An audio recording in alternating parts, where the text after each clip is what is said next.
السلام عليكم ورحمة الله وبركاته. كلنتي وعن أو وناكسن صاحب يال كسر دوادا مركلة إياه الحرالهني مانتا. هدي أدنو عصبت هاي صاحب سبسكرايب تها إلاوين سيدو كلا لايك دي شيرتنا وين تصيفها في ساعات بعدو ما هتصنتهاي. هذا بهالحرالهنا كوباد أين سوق عضنه قاسم وأهويل كان عضوض أركتان أيا وحا لغو حري قل afarta dhinacba ka xiran oo aan lahayn mar in laga baxo qolkan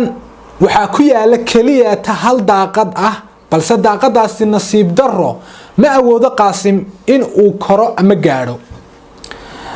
qaasim qolka waxa u dhex yaala majarafada aad wada arkaysaan haddii qaasim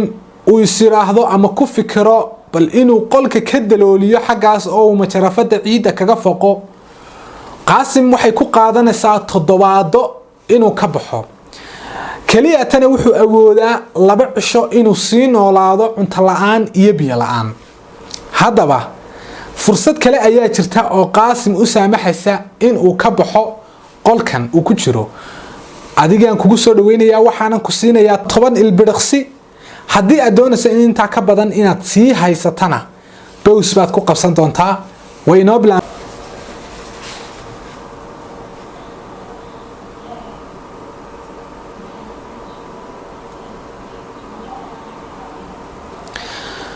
waxaan rajaynayaa inaad jawaabta haysaan jawaabtu aad bay u fududahay waxa ay noqonaysaa jawaabtu qaasim waxa uu soo qaadanayaa majarafada waxaanu qodayaa ciida waanu tuulayaa waxaanu ku gaarayaa daaqada kadibna daaqada ayuu ka bixi doonaa sida intii ku soo jawaabtay waxaan leeyahay waad garateen intii kalena jawaabta waa sidaas waayahay hal xiraalaha labaad waa mid aad u fudud laakiin waxa laga yaabaa barkeen inay u fududaan weydo adiga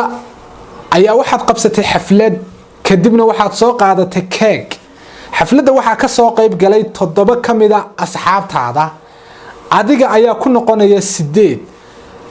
challenge bay ku soo hordhigeen asxaabtaadii oo waxay ku yiraahdeen midida aad ku jaraysa keega 3 jeer oo kaliya ta ayaad adeegsanaysaa mana qaloocinaysid ee si toos ah ayaad u jaraysaa 3 jeerba waxaana laga doonayaa inaad keega u qaybiso 8 qaybood oo isleeg qof kasta wuxuu doonayaa inuu keegiisa cuno 3 jeerna midida waad marinaysaa si siman hadaba sida aad u jar lahayd sidee bay noqonaysaa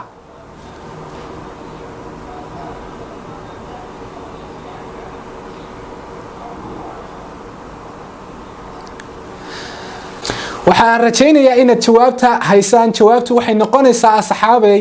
marka ugu horeysa waxaad marinaysaa bartanka ayaad ka marinaysaa midida haddana sida kale ayaad ugu soo jaraysaa iyadana si isleeg waxaad arkaysaa inaad 4 qaybood hadda haysato mididas qaybtii midii uu saddexaad ayaa ku harsan midaasna waxaad mari doontaa bartanka keega sidaas ayaanay ku noqon doontaa 8 qaybood oo isleeg qof walbana uu keegiisi ku cunaya aad iyo aad baad mahadsantihiin tan iyo intaan ku kulmi doona hal xiraale kan lamid ah waxaan idinkaga tagayaa sidaas iyo nabadgelyo wassalaamu calaykum waraxmatullaahi wabarakaatuh